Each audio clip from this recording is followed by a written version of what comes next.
بسم اللہ الرحمن الرحیم۔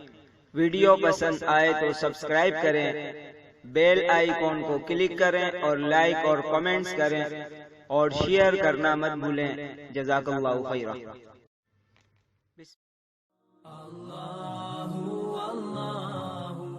نحمده ونصلي ونسلم على رسوله الكريم، اما بعد۔ قربانی کے فضائل بتا چکا ہوں کہ قربانی پر کیا کیا مل سکتا ہے اور ملتا ہے۔ اب قربانی کے وجوب کی شرائط کیا ہیں، کن شرائط کی بنیاد پر قربانی واجب ہوتی ہے۔ سب سے پہلی چیز مسلمان ہونا ہے، اس لیے کہ ایمان کے بغیر اعمال قبول نہیں ہے۔ اور دوسری بات بالغ ہونا ضروری ہے، نابالغ کے اوپر قربانی واجب نہیں ہوتی۔ اور تیسری بات عاقل ہونا، سمجھدار ہونا ضروری ہے، ناسمجھ پر، اسی طرح پاگل اور مجنون پر قربانی واجب نہیں ہوتی۔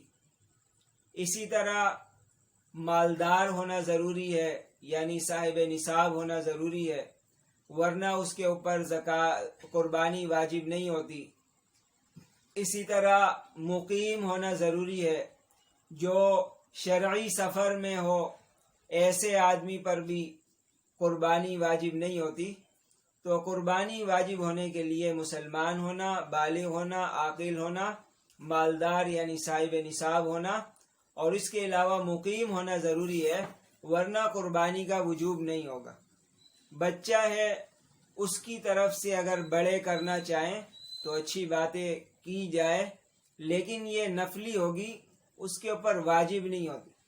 اسی طرح جو صاحب نصاب ہے، یعنی 52.5 تولہ چاندی ہے، یا 7.5 تولہ سونا ہے، یا اتنا تجارتی سامان اس کے پاس موجود ہے جس کی قیمت 52.5 تولہ چاندی تک پہنچے، یا اس کے پاس نقد رقم موجود ہے جس کی قیمت 52.5 تولہ چاندی تک پہنچے، یا کچھ سونا ہے، کچھ چاندی ہے، کچھ سامان وغیرہ ہے، ان سب کو ملا کر 52.5 تولہ چاندی کی قیمت تک پہنچ جاتی ہے، ایسی صورت میں قربانی واجب ہو جاتی ہے۔ اور ایک اور بات یاد رکھنے کی ضروری ہے، یاد رکھنی چاہیے کہ ضرورت سے جو زائد سامان ہو، اگر اس کی بھی قیمت 52.5 تولہ چاندی سے زیادہ بنے یا 52.5 تولہ چاندی تک بنے، تو ایسی صورت میں اس پر بھی قربانی واجب ہوتی۔